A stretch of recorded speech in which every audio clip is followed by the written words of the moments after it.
All right. It is now 6 p.m. Eastern time, since, other people actually care about different zones, weirdos. Today we're going to have Mike Shatalov come on for the Who the Fuck Are You? And ask him his last set of questions we can get in before he's straight up running for office. So elections are starting on, I think it's next Monday. Is it next Monday? No, following Monday, 16th. Elections are on the 16th. So we'll get Mike in here and we'll have a little chat. If you guys have questions, please send them to me in the little plus button down here at the bottom, or type them in the comments when I open it up for everybody to ask whatever questions they got. How you doing, Mike? What's going on, man? Oh yeah, not bad. So it's the race is down to four of yous. So I've got you guys, all four of you scheduled. Start. I have an announcement to make. Due to accepting a job offer and deteriorating health reasons, I'm going to continue to run for president, baby. I'm not backing out. All right. I wasn't going to bring up the topic, but there's four of yous running. I've got two of yous coming on tonight, and I'll have the other two of yous coming on tomorrow, as long as there's no Mother's Day conflicts. But it's looking like I'll squeeze all four of you in one weekend. That way everybody get a chance to hear what you guys have to say right before the elections actually start off. So I've been reading your USPSA Q&A. I've been reading your website, re-listening to my own voice talking to you on the last time we had a discussion about the election. So most of my questions are related off of questions I had while reading those topics. So I'm going to pull up my paper here next to my head here.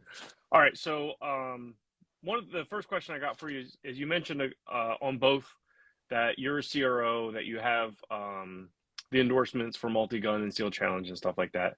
And reading through all of that, I couldn't find anything where you listed what is your actual work experience as far as in USPSA, as far as major matches go. I haven't worked any major matches. Okay. So that's why it says CRO and endorsement, but you haven't had a chance to work any matches yet? Okay. Correct. All right. That could be important to some people. I was just curious what they might have been. Tell me about the Team USA Fund. Team USA Fund. All right. Pretend you're a regular person, Bill. Do you know if there's a Team USA Fund? No. You don't know? No. There is one. So when I started working on my campaign, I think you and I spoke about this in a previous podcast. It was over a year ago. When it was before the low cap nationals incident. It was actually developed over the previous year when Mike Valentine ran, and he did not really have a campaign that I remember. I searched for it and he did not have one. So my campaign was built over a period of time. As a regular shooter, as a regular guy, I wanted to do this thing. And turns out we actually have a USPSA team fund, but there's really no easy way to. So when I created that point, I wanted to establish that fund. This was inspired by my experience in the skydiving world. Many years of skydiving. We had a Team USA fund. These guys were going to the World Championships. We wanted to support those who wanted to support these guys. Had the opportunity to donate some money to the Team USA fund. That would cover the cost of their training, the cost of their travel, all of these wonderful things. In the same direction, Team USA fund for USPSA would include something like that. Now, again, when that point was created, and my website has been untouched. Like, I haven't changed anything. I've learned a few things over the last year, but I haven't changed any of the points. So a Team USA fund does exist. My commitment to donate to it, my first paycheck, still stands, even though the salary has been slashed in half. That still stands. I will still establish, and I will create a way for people to know. Somehow we will create a way for people to know that there is an opportunity for you. If you want to support Team USA, this is the way to do it. If you don't, that's fine. Nobody's required to donate anything. And listen, it's my personal belief that if I want my guys to win the gold, and if they could use some help, be that they already have some help, obviously, from the organization. But what it was inspired by is seeing how much support other countries provide for their national teams. And we don't have the government support at all. We don't have great sponsors that can pay the entire bill, obviously. So why not help our guys out if we can? That was the motivation. So that's pretty thorough. You're trying to it's already established, but now you want to make sure that people are aware of it and participate. That's pretty good. I like Right. that.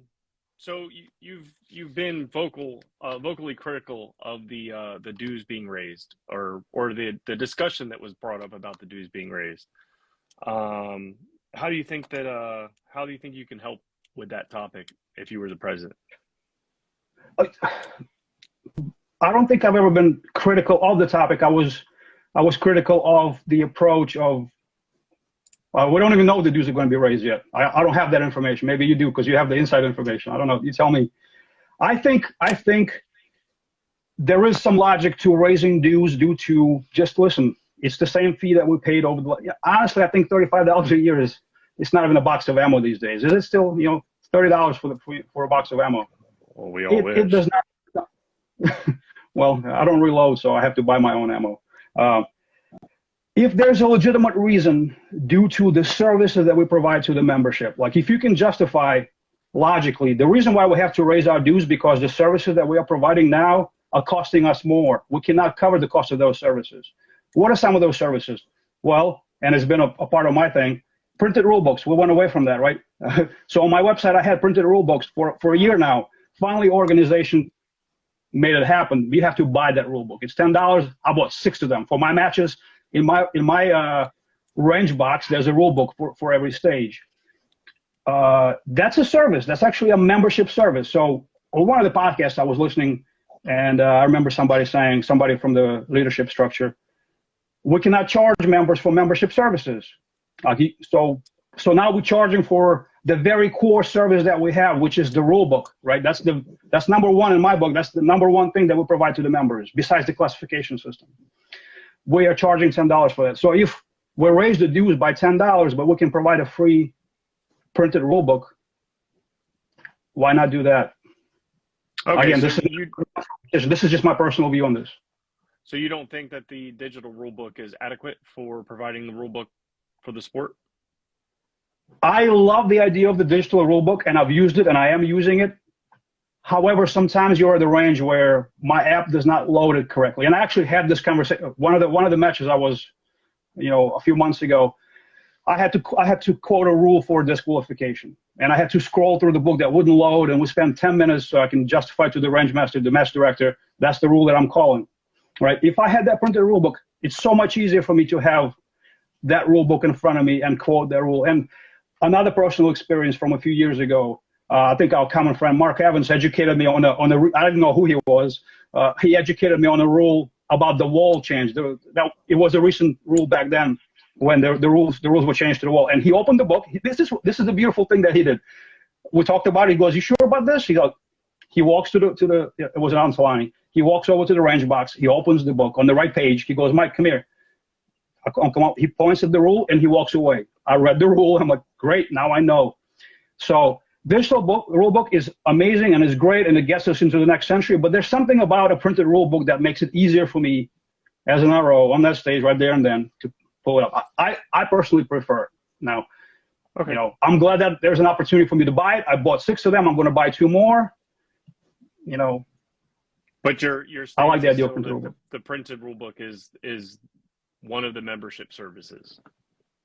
Well, it is, right? Okay. A rule book and classification system. Technically, that's a member service. You're right, but I was just asking because you mentioned the rule book here, but you also I was going to talk about it later on. But you're pretty adamant that it needs to be a printed rule book. Okay, I would like that. Yes. Fair enough. Okay, so you mentioned 4 pillars on your website, and then but it was 3 topics on the Q&A, but they're really close. They're really similar. You talk about clubs and venues, competitive values, NROI corps, and transparency and accountability, right? Those are your 4 pillars, the things that you want to tackle. So I'm just going to kind of ask a couple questions about each, because you were pretty concise about, the topics that you wanted to discuss. So let's discuss them. NROI, you got, you want more training, but higher standards. Where are you seeing the lacking there? And I'm asking Perfect. This as somebody that it seems like recently went through the COR if you haven't actually worked a match as a COR. So tell me Tell me what you think needs to be changed in the curriculum. It's not about changing the curriculum as much as it's changing the standards. Now, before we get into that, let's like a general umbrella for the platform and for some of the points that we're going to talk about. You and I both agree on this, I think. Not everybody knows because I still get questions. The president does not have the power to make these things happen. There are some things that I can do, or president can do on his own, but a lot of these things, it hasn't changed with the recent bylaw change. Like these are some of the things that I would like to see happen. I will raise that motion. If somebody wants to second that, we will discuss it. It'll be voted on, right? So, but the understanding here is that not all of these things can be done by one man. Do we agree on that? Well, yeah, we agree that you can't just go in and demand that this is now going to be the case. But what we're discussing now is what your views are, what you'd like to accomplish while you're in office. So what I'm proposing is that we should I am not in favor of online RO training. There are many reasons for that. I don't think you get the level of detail. I don't think you get the personal attention. And you see this at level 1 matches, some really, really concerning things to me, such things like, well, hey, benefit of the doubt goes to the shooter. It's just a level 1 match. Just give him that. I'm like, I cannot do that. If you show me in the rule book where it says the benefit of the doubt goes to the shooter, and that comes from certified ROs, people that have taken the same class that I have taken, people that may have even worked major matches.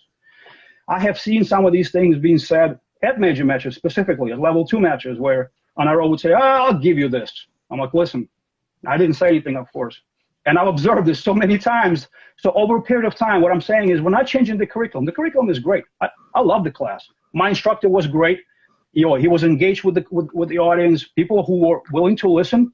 I'm sure they became good ROs. But I also observed some people in that class that would be on their Facebook or on their Instagram, not really paying attention.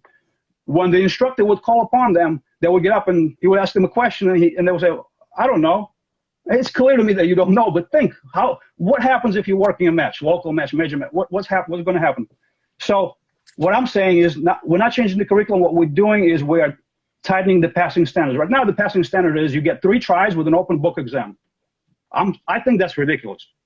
I think if you can't pass a test with an open book within 3 tries, maybe you shouldn't be an RO. Maybe. I don't know. So the counter argument to this is, well, we need more ROs. My counter argument is no, we do not need more ROs. We need more better ROs. Level 1 matches, level 2 matches, whatever it is, we need more better ROs. If I fail the RO test, am I going to stop running that timer at a local match? I'm going to continue running that timer. Am I going to not score anymore? No, I'm going to continue doing it. But if I failed that test because I was not paying attention, because I couldn't pass that 3-try, I want to make it 2-try exam, I will not be able to work a level 2 match. So those questionable ROs, those questionable calls that we see at bigger matches, it'll create a barrier for entry for those folks, right? They can still work a local match. That's fine. So I also would like to, I cannot empower people, but like to still instill a different view of seeing, like, we don't have to pass these folks at this class. If an RMI is encouraged, in fact, like, listen, it's okay to fail people, and in fact, if you fail, 1 out of 10 or 1 out of 20 because you feel correctly that that's not the right, maybe it's not the right time for him today, maybe he should come back later and do better. You should feel fine doing that. We do not need a quota of more certified ROs. We just don't. At local level 1 matches, those people will still run the timer. At level 2, you worked as a range master. If you have a questionable RO that you observe them constantly making those bad calls or saying those things like I just said, will you want to have him work your level 2 match? And then that word spreads like, hey, yeah, I was at this major match. Bill Duda was the range master, and that RO over there was making some bad calls. If you don't mind, Bill, can I give you a compliment? Because I actually experienced you as a range master. Yeah, I don't know, you probably don't remember. It was a while ago, a couple of years ago. You came up to a stage where CRO was, made a call that I disagree with. It was one of those plaster covered walls where the plastic came off the wall by like 2 inches. I hit that thing. It was a partial diameter hit, even the way it was 2 inches off the wall. It was a mic. We called you. You came in. You listened to the CRO patiently. You listened to me patiently. You made the call. I cannot score this intelligently. It's a reshoot. Simple as that. You did not immediately say, I trust my ROs. You took the time to assess the situation. So that right there speaks to me, greatly for your skills as a range master. I'm sorry, I don't mean to, kiss your butt on this one, but that to me is a good example of intelligent thinking and, application of the rule book rather than I immediately support the call that the RO of the stage made. Yeah. Do you see what I'm saying? I mean, so by all means, tell me more about how wonderful I am. I don't mind at all. I'll call you later. But this whole thing is supposed to be about you and your stance. So while I appreciate it, I just want to try to keep us on topic. So you did bring up my next question, which was your point about the RMI making an immediate decision on ROs. And I'm assuming that means in class and training, or yes, exactly. You think there's okay, all right. So yeah, so okay. Imagine, and this is out of respect to the RMI. These guys, I think of these guys as our supreme judges, so to speak. Like we have a Supreme Court of the rule book. The rule book is holy to me. That's like almost our Constitution, right? These guys have the experience. They know these things. They are traveling to these different classes to teach us, to teach me.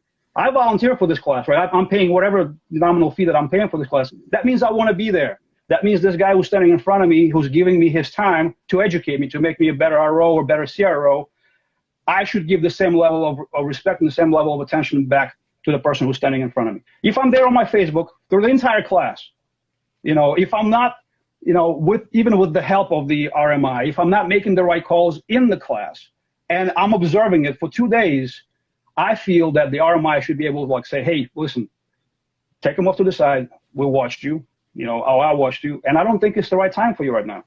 This is the critique that I'm going to give you. Should you want to come back to the next class, great.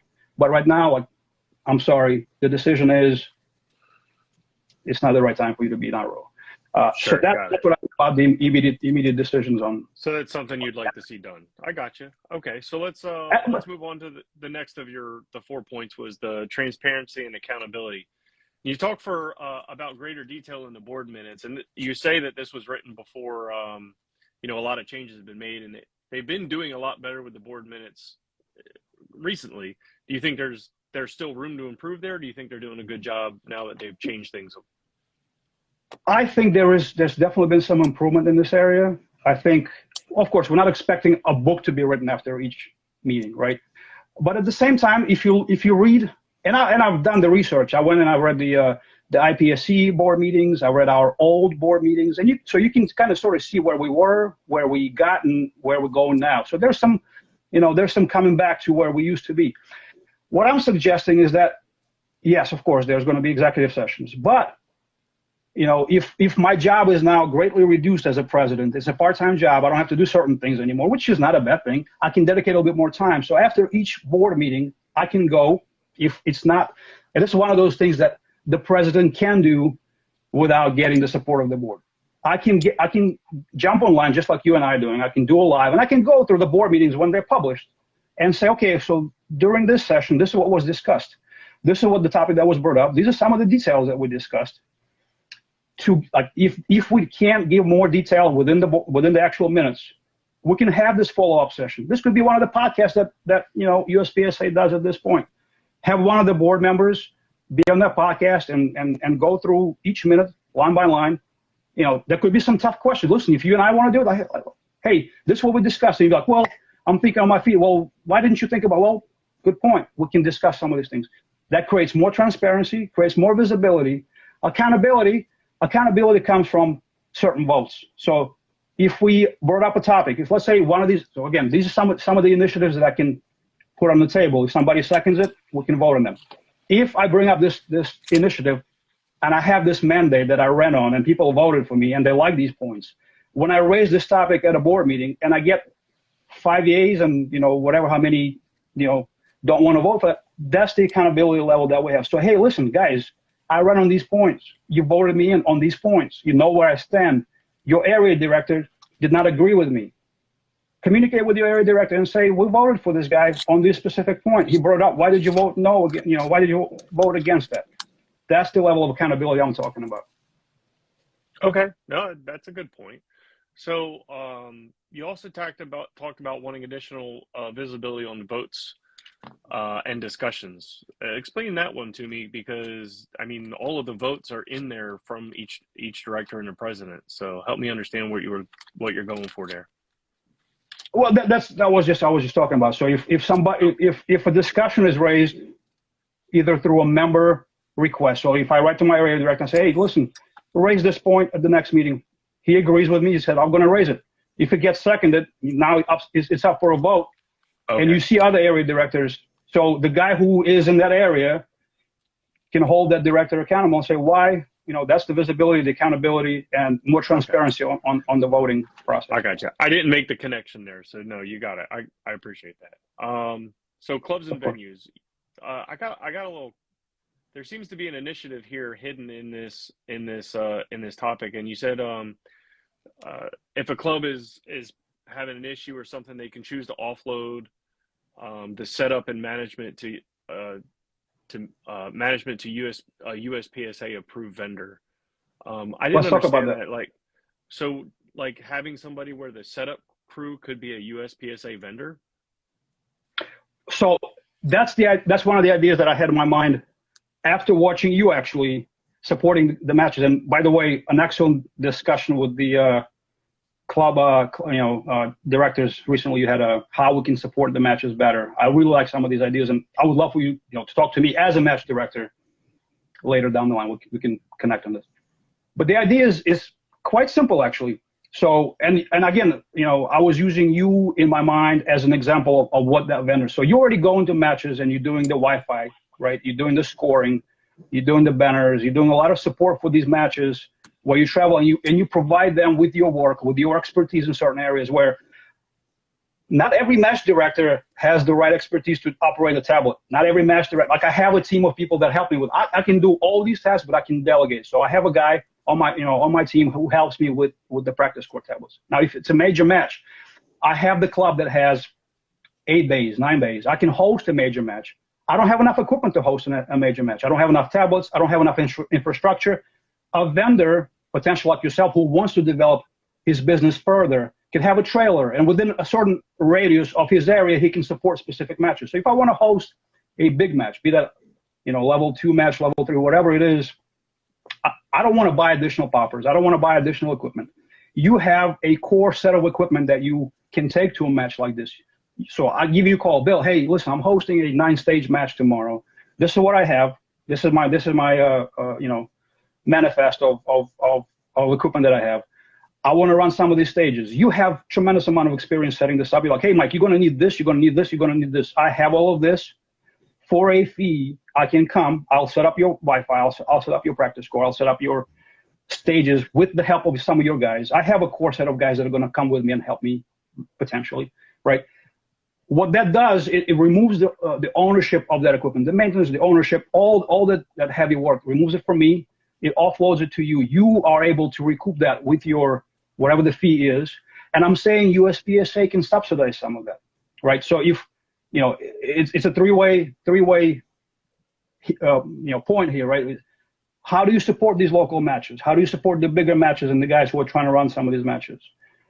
So vendor as a program, match as a service program is tied into somebody like you who has a business. And listen, maybe down the line say, well, I can support within 3-hour drive. I can support a major match, but all this stuff. I have a trailer that I'm going to bring. This is what I need to make to break even or to make some money. And I'm going to support the match like that within 3-hour drive. Maybe you want to affiliate somebody on the West Coast and somebody like, hey, I like the idea. I'm going to do the same thing, become a USPSA approved vendor. I'm going to do the same thing that Bill Duda does. That's the idea that I had in my mind when I was setting that up. Now, with the recent bylaw change, I don't think it's still like we're not owning the recent bylaw change is no part of the organization activities will be revolving around maintenance or provision of the equipment and facilities. I think you read this probably and you know this, right? We're not owning anything. Right. We're not, right?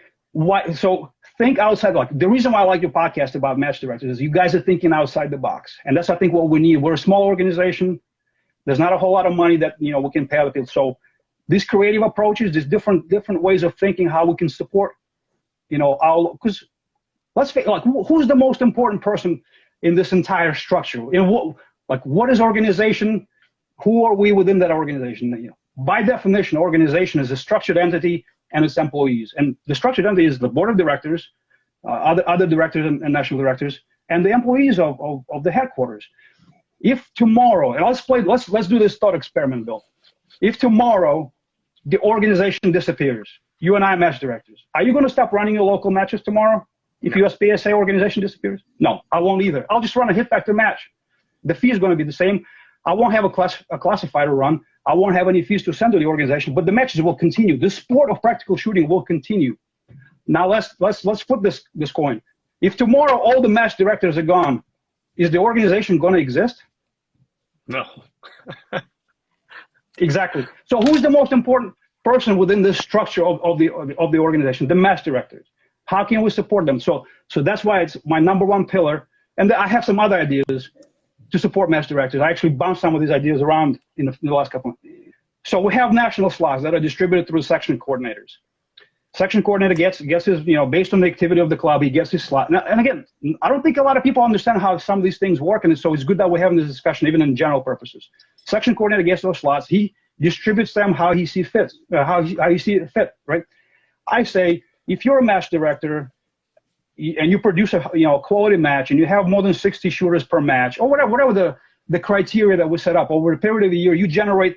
I sent $141 to the organization from my last match. It was $200 and some, $220, I think, for the classifier match that ran last year. Over a period of time, I know exactly how much money the organization is receiving from me as a match director. I say that if a match director qualifies with his matches as far as whatever the criteria that was set, a match director should get a named slot to the nationals.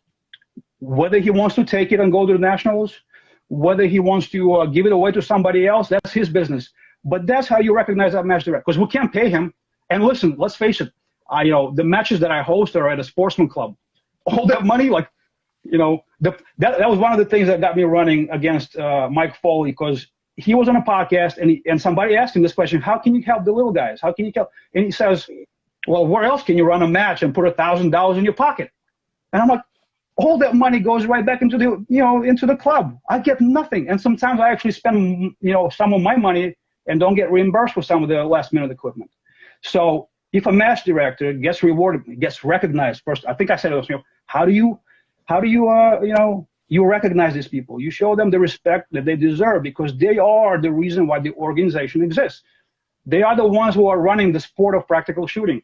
So give that guy a national slot once a year. I like the idea. So I know you do, because you're a match director. You appreciate it. Well, who doesn't? You don't get anything from the organization. Free. I just have to bust my ass all year. Free? You work all year for this. You spend $1,000 for the organization. How is it free? So that's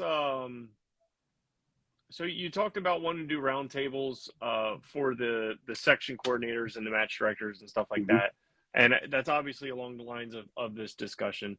And the giving away a slot to nationals is actually something that can fall underneath of the president, because the president is responsible for putting on nationals. So other than that, a lot of support talk and things like this, but as far as what you are capable of doing as the president, what roles you can actually do, the sections, the matches, they're all individual from, they're not really they're affiliates, right? So they've paid their affiliation fee. So how much help do you think we can give? Well, so having a round table, you don't need the board permission for that. I can literally set up this, I'm an IT guy, I'm a director of quality assurance. You can look up, speaking about salaries, you can look up how much money I'm going to be losing if I take this job. It doesn't matter. The point is, we have these technologies. It's so simple to use. It shows these guys that they are appreciated, the section coordinators, the match directors. We can set up a criteria. Hey, listen, this month we're meeting with all the, how many clubs do we have you're in Area 8. How many clubs do you have in Area 8? It's this on the website. Anybody can go and look it up. How many sections do you have? How many, in my area, we have 2 sections and something like 15 clubs. So how much money would it cost to the organization for me to organize? Like literally, I have a member, I have a paid subscription to a Zoom hosted or whatever. Like there's so many of these. I can make it happen tonight, tomorrow. I can throw it all, and whoever wants to join me listen. Let's hear what their problems are, because this is another point that was brought up from personal experience and from talking to my section coordinators and match directors. How much support are you getting from your area director? With all due respect to the volunteers who are on the board, I've experienced this myself. I've heard other people say the same thing. I would get a thank you for your input note, or I would get no reply. So, well, here it is. And with the recent bylaw changes, this becomes a perfect opportunity for the president to be the face of the sport who represents all the shooters nationwide. I have one vote, and I have the ability to run the agenda for the meetings. So if after my monthly session with the section coordinators, I hear that, listen, we brought this to our area director, and we never heard back from them, I can raise this as part of my agenda, as part of my meeting. Requires no money from the organization, requires no approval of the board, raises the accountability, visibility, transparency. I mean, this is all connected. If you, in case you were. Yeah, I figured. The talking points are great. I love it. It's very. You're an engineer. I'm an engineer. I bet you would think in the same terms. Everything needs to be connected. Everything needs to support itself. So, let's go to the next topic then. And it's something that's obviously very important to you. The competitive values. Yes. We already tackled the rule book side. One of the things you went into was soliciting feedback from competitors about major matches, stage designs, and rule changes. Now, the rule changes one seems like it's already taken care of, or do you think there's room for improvement there as well? So the rule, and so let's define a serious competitor first and foremost. It was another thing that led to my campaign and to me running. A serious competitor, you're a grandmaster, right, Bill? Like, and you won. Like, didn't you won a section match just a couple of weeks ago, right? Congratulations. Yeah, you're serious. That doesn't make you a G. No. Listen, but you're a high level guy. You're legitimately high level. You are one of the elitists, if one would say so, based on your results, right? Okay. I don't define that level of skill as a serious competitor. The serious competitor spans across the board. I was a serious competitor when I was B class. And if somebody tells me I wasn't, no, yes, I was. I was putting on my belt every single morning or every single evening. Every day of the week I would practice. That's the reason why I got to where I got within the game, because I was a serious competitor when I was B class, A class, M class, whatever. And there are people just like me, younger, older, that are putting their dry fire belt on every single day. They're practicing. They're trying to get their skill better. Some of them are making great progress. Some of them are, slower progress, but they are serious competitors. So when somebody on the board tells me that I'm I'm not a serious competitor. I am a serious, but it's not just me. It's not just the high level guys. Right. It's the spectrum, right? So when we talk about competitive equity, it needs to apply to everybody equally. We can't, I'm much less interested in opinions of sponsored national level guys who are like 10 of them right in the world. I do want to hear what they have to to say, but I'm also interested in what these guys are thinking about these stages. So feedback on major matches, right? Are we challenging enough?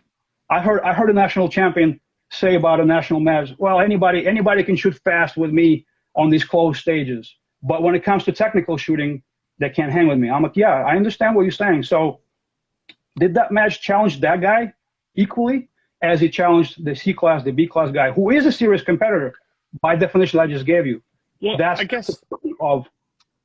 guess my question is that you're talking about accepting this information from them, but as it stands, USPSA doesn't have any jurisdiction over level 2, level 3, or any of the level matches other than nationals as far as how the competition is handled. So what good would that information do you as the president to pull that information in? Well, we don't have that. You're absolutely right. We don't have any jurisdiction. I can do, as a local matcher, I can do whatever I want. Like I can ban you from my match as long as I send a letter to the USPSA headquarters and say, hey, I banned Bill Duda. He cannot come to my match. I don't even have to give a reason. I can do whatever I want, right? We know this. One of the things that I've observed, like we talk about USPSA, IPSC. A lot of people don't like IPSC, but there's a lot of good things that IPSC does, and there's a lot of good initiatives that they do to grow the sport, not to grow the organization. I want to make this distinction clear. There's a difference between the organization and the sport of practical shooting. We just played the thought experiment whether the sport of practical shooting will continue or not. They're doing things to develop the sport of practical shooting that in turn will support the organization. One of their initiatives, I know I'm taking a long way, but I'll get there. One of their initiatives is setting the standard for lower level matches. So yes, we don't have control of what the match director does. But if we change our affiliation agreement, if we set up a set of criteria for a level 1 match, that like you need to meet some of these standards, educate that match director. Like these are the things that you know. No more than 8 scoring hits from a single position. How many match directors know this? I've been to local matches where I have 10 targets in front of me in a box. And I'm like, that's not a legal stage. I'm like, what do you mean it's not? You're a match director. You should know this, right? So if we set some of these criteria for level 1 matches, and it becomes part of the affiliation agreement where like you promise us that you will run matches that will satisfy the minimum level of success for USPSA, right? And then at local matches, you have guys like me, like you, who go to these matches and I'm like, listen, this match does not look like you follow that agreement. This is not going to happen tomorrow, right? We understand. Like, it's changing the mindset across a period of, I don't know, several generations of area directors, presidents maybe. But like, we can plant that seed today. We can plant that seed now. So if my job as the president to represent the sport, I'm going to promote some of these competitive values, sportsmanship, ethics, fair play, the concept of fair play. Right. These are the things that are important to me. Those are the things that I hate to see at lower matches because they come from, I don't want to say ignorance, but that's where it comes from. So if I promote that culture, we've heard stories about people asking for perfect doubles. We heard this, high level guys. I don't like that. We shouldn't have that. And it starts. So if a C-class guy who's a serious competitor today watches me do this thing and he thinks it's okay. It's okay to ask for a double. It's okay to org every single call because that's what that guy does. And that guy is the fastest shooter at the club. So I'm going to do the same thing. Eventually, he will be a master and a grandmaster, and he will go to a major match, and he will do the same thing that he observed at his local club. So it's up to us. Let's think positive. Like, it's up to us to change this culture from the ground up. It's not going to happen from the mandate of the president or from the board. Like, people are not going to change. But if we start growing these guys, early in their careers, like some of this mentality. So when I say our social media should include less of promoting, yes, sponsors are of course important, or reposting other people's videos. How about a post that focuses on sports ethics? How about something that can address like, hey, this is I've been to, like, when I started shooting, like, I did not know what was a good thing to do. A break down the stage. I've left matches before because I had a 2-hour drive. I'm like, I'm just going to leave. Thanks for the match. Goodbye. I did not know until somebody told me, Mike, this is a good idea to stay back and help break down. I'm like, oh, I didn't know this. People walking in front of you when you doing your walkthroughs on the stages. It's not a normal, like, it's not really good. Like, that's not what we do. Let's educate these guys. And some of these guys simply do not know. So that's what I'm talking about as far as competitive values and sports ethics. Okay, so the next one I want to tackle, it's going to be a little bit of like an explanation. So help me out on this one. So we've got in the Q&A for USPSA, you had mentioned, and I'm looking away because I'm going to read it verbatim. Under the question for if elected president, explain how you would support club sections and current members as well as promote USPSA to potential members. And in there you said that we need to change that, which refers to the way the bylaws are written, where they change the sentence in there with a new administration and new board. And on top of that, you've been with your memes on your, say, Instagram account, pretty vocal against the board and what they do. And help me understand, I mean, you got to work with these guys for the most part. So help me understand, first off, how you intend to work with these guys when you're very, very critical about them on your social media. And then on top of that, your statement about replacing the administration with a new board. Not replacing, waiting the period of time. So right now I get that. I get that. I wasn't making the assumption that you're going to go, everybody's fired, but like you want to replace It's a them. coup. So help me. Yeah. Help me. Yeah. So a lot of these things, have to happen over a period of, like I said, generations. And I don't mean generation of people. I'm talking about the generation of terms of service. Right? There's a huge motion right now. There's a huge movement of people that think the same way as I do. People that completely disagree with me and probably hate my guts. But all these people are involved, and you probably see it on your end too. There's a lot of social media going around. There's a lot of communications happening, a lot of podcasts happening. I think we're going to have a tremendous amount of people turning out for these elections, right? So with this election, I think people will vote on what they see the future of this organization be. Are we going to be a consumer-oriented sport, a manufacturer-oriented sport? Are we going to introduce new divisions, maybe 22 long rifle? Like it was going to get a lot of people in, right? Maybe we'll do 2011s in carry optics. Maybe we'll lower the power factor. Maybe we'll get more people in. Or are we going to have an organization that focuses on the quality of the sport, on high standards for entry, on competitive values? The people will tell us what they want, right? So when folks say, I'm not going to go into the discussions of power factors or whatever equipment changes, but if people want that stuff, I have one single argument that will almost squash the discussion. What is the name of our organization, though?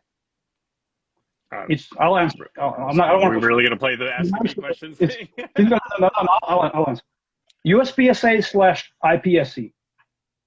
A lot of people don't like the idea of us being, and I don't like the idea of us being completely like IPSC. We have our own flavor. We have our own ways of doing things, but IPSC is still in our name. So, like before they changed the bylaws, if you look at the purposes of the old bylaws, and even in the current bylaws, there's still a line. There's only one now. Before there was 3 lines. Now the one says international competitions.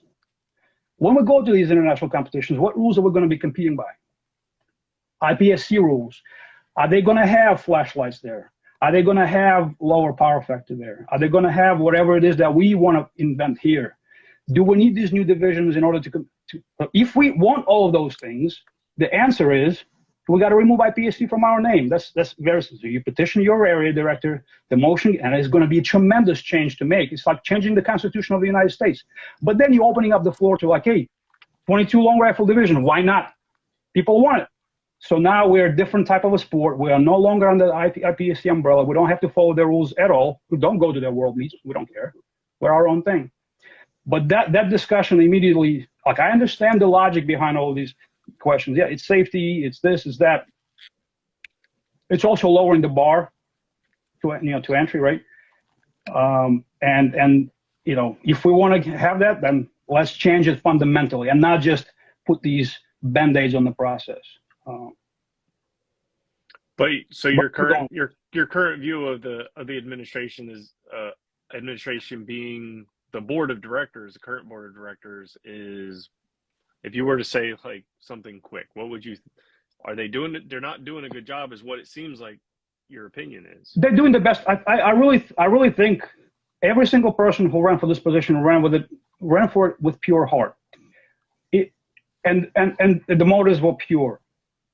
However, I disagree with the vision. So when I was going to debate Mike Foley, and my campaign was written for that purpose a year ago. I did not know there was going to be a special election. I did not know there was going to be 10 candidates running. I knew none of that. I developed that campaign over a period of a year ago, right? I understand the work that was done. I understand the vision. I understand where we're going with this vision. I don't like it. I disagree with it. I have a different vision. I'm proposing a different vision. So I think the guys that are on the board, they have their own vision. I hear this a lot from everybody on the board. We are protecting the organization. And again, I just defined for you what organization is. They are protecting the administrative body that runs the sport of practical shooting. I see, it's clear to me, it's self-evident to me that we have a lot of administrators on the board. They're not really, I don't know, maybe some of them do strap on that belt every day and they go and they practice and they want to get better and they want to shoot at the highest level possible. Some of them, I think majority of them, just want to come and shoot a fun match. And that's exactly the message that they're delivering. Majority of the members just want to shoot a fun match. They don't care about the rules. They don't care about I get it. I get their vision. I disagree with it. I have a different one. And that's what I'm proposing. So There's several different areas that this could apply to, but you mentioned wanting to do something about the Good Old Boy Club. So which Good Old Boy Club are we referring to? That's a tough question, Bill. I knew you were going to ask that question. I try to be, I want to be careful. I mean, I don't want to say preferential treatment. I mean, I've seen this at the lower levels too. I think it speaks back to the competitive values and equal application of things. There are rumors flying around of this guy doing this thing at this match, and because he's related or whatever it is to this guy, he did not get punished or whatever it is, right? Or he did not get the correct call for his actions at that match. I don't know if it's true or not, but I heard of this, and I'm on a completely different side of the coast. How did I hear? Because the rumors are flying. Well, why was this not addressed? Is it because of some level of preferential treatment? I don't know, but I'm going to make sure some of these questionable calls. If I disagree with this today, I'm going to dig into it in private, and if I still disagree with it, perhaps I will speak out against that. And yes, we have to work together, but just like I have no patience for cheaters in the sport, I don't think I have patience for questionable ethics, at the highest level. I'm sorry, like that's just my personal opinion. Sure. And okay, so if somebody watches this 2 years from now and I'm doing this shady shit, pardon my friends, they will hold me honest. Like I'm holding myself accountable for this for later because I'm saying this today. Sure. So, I mean, one of the reasons the main reason I do this is a live, because honestly, live is like a terrible platform to do an interview and try to post it on any social media. Is so that the people that are actually still hanging in, still watching, if you guys got a question, go ahead and list your question there. While I wait for you guys to post a couple questions, if you're going to post one, Mike, I just want to, I've only got one more question for you, but is there anything more that you want to talk about as far as your campaign for president of USPSA? Yeah, I said this earlier. It's we have this tremendous opportunity, all of us, to get out there and vote. I'm so hopeful to see a lot of vote. I understand this. People don't like to vote. People just want to shoot matches. They don't really. We need to educate people, right? We need to, I don't know if you saw my post on Instagram at my local match. Within my registration form, I said, I am aware that there are elections happening within USPSA. Yes, there's no other option. I just made you aware there are elections. So all you match directors out there, include that in your next match registration. Hey, go to this site. There are elections happening. Please vote. And then put another one. Say yes, I will vote as a USP. I will vote. And so people will hold themselves. I said I will vote. Shit, now I have to vote. You know what I'm saying? So that was actually pretty creative. Thinking outside the box, I think, is what we need a little bit more of. So, but anyway, I see this tremendous involvement of people of all levels in this game, and they will be able to vote on what they, look, we have 4 candidates, right? Every single one of us has a different vision for the sport and for the future of the organization. I think it's fair to say that we differ a lot. There's some things that we overlap on. I think one of the previous candidates had a lot of overlap with my campaign, but now there's 4 specific visions. So people will have an opportunity to cast their vote. I am the least known guy. Like I don't travel to matches. I don't do social. Like I have 200 followers on Instagram. So I don't know if my message is getting out there. That's why I'm thankful to you and people like you who have me on their podcast so I can deliver this message. I understand that maybe, like who's this guy? Like a lot of people make the mistake of voting for the guy that they know. I think that's a mistake. I think you should vote for the guy that you don't know, because that way, when he's elected, you can criticize him openly. If he gets voted in and he starts messing up, you're like, oh, that's my guy. I can't say anything against this guy.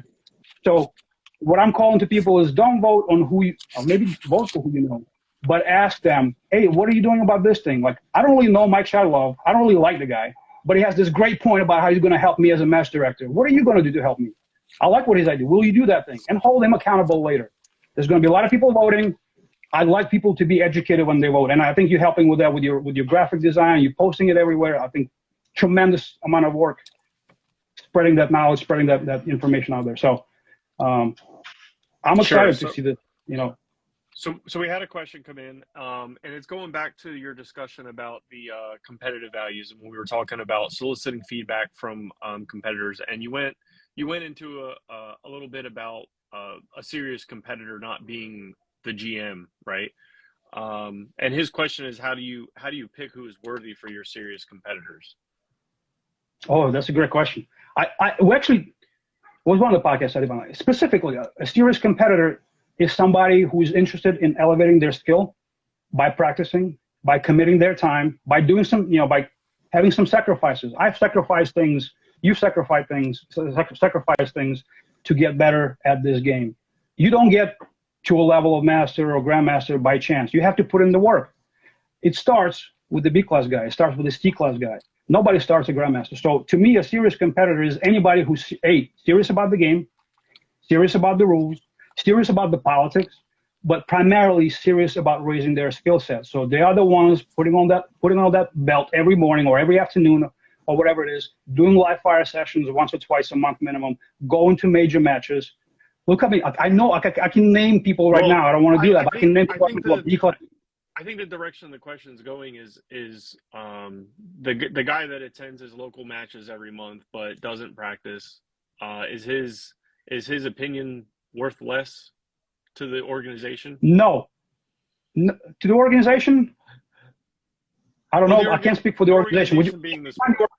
Because if there's changes at the organization because we do or don't take that person's input, it does affect the sport through the organization. So that's why I asked it that way. To me, it matters. And what I implemented actually last month after my monthly match, I sent out a survey, a simple two-question survey. Hey, these were the stages. Reminded people what the stages were. What was your favorite one? And listen, nobody picked the classifier. Nobody picked their favorite stage was no.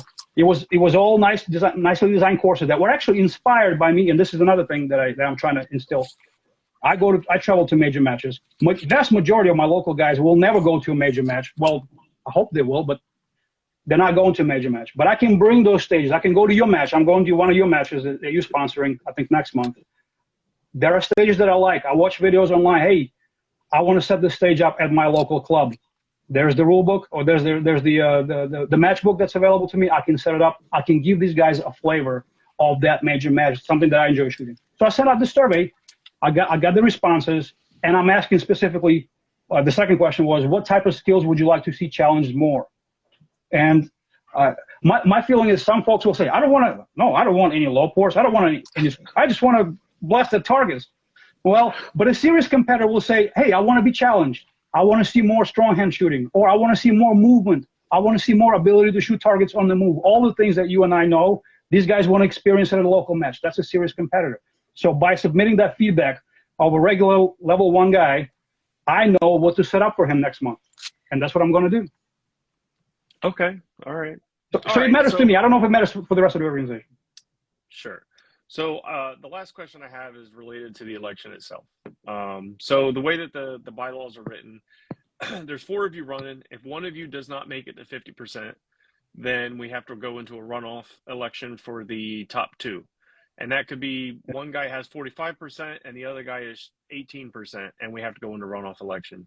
Do you think there's room, or would you make a decision to concede the election if it was obvious that there is a winner and you are not it? I mean, if like you say, if somebody got 45%, I got 15, and then the other guy's got 15, or between 15 and 20 kind of thing. Well, yeah, you'd be sharing 60%, so there wouldn't be a whole lot left. Right, that's what I'm saying. Yeah.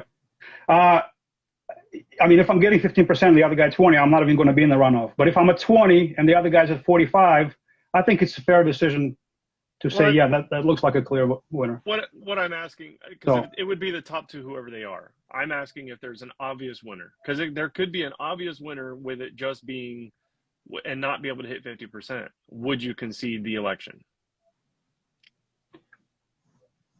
By obvious, what do you mean obvious? What's the criteria? You're an engineer, defines. Yeah.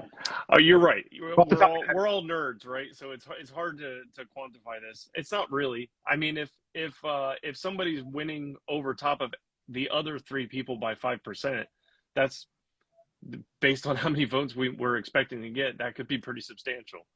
But let's say Yeah. it's 10%. I'll make a number up and we'll keep it and say that if there's a clear winner by 10% over top of everybody else, would you concede the vote to that person?